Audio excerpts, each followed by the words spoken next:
56% of white American Democrats and independents say bad for race relations. White Republicans don't seem to think so. So this trial, like everything else, is about our politics, Jason.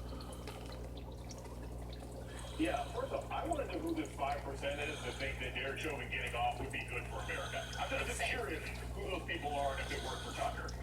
But here's the thing just to remember, Joy, and I've said this all along.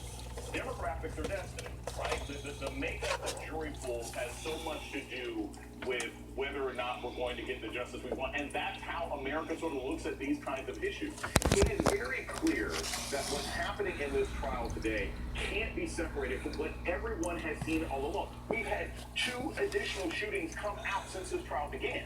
I think at this point, it's impossible for Americans to look at what's happening with Derek Chauvin and just say, oh, this is an isolated incident. I can't compare it to everything else. But here's, I think, the most dangerous thing, Joy.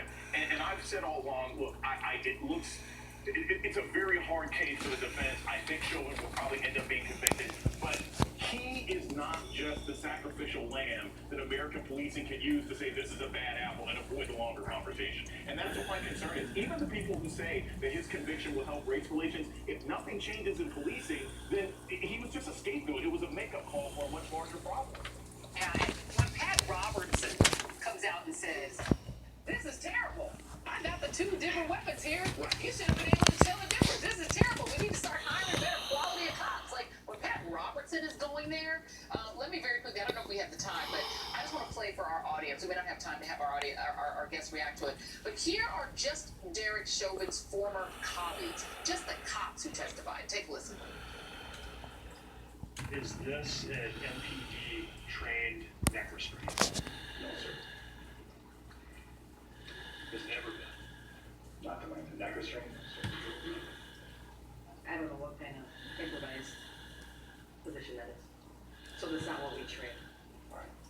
And as part of your training within the Minneapolis Police Department policies, is there an obligation to provide medical intervention when necessary? Absolutely.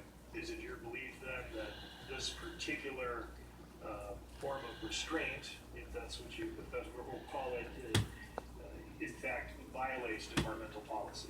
I absolutely agree that violates our policy. And ladies and gentlemen, I have never seen a cop, let alone that many police officers, testify against a fellow police officer.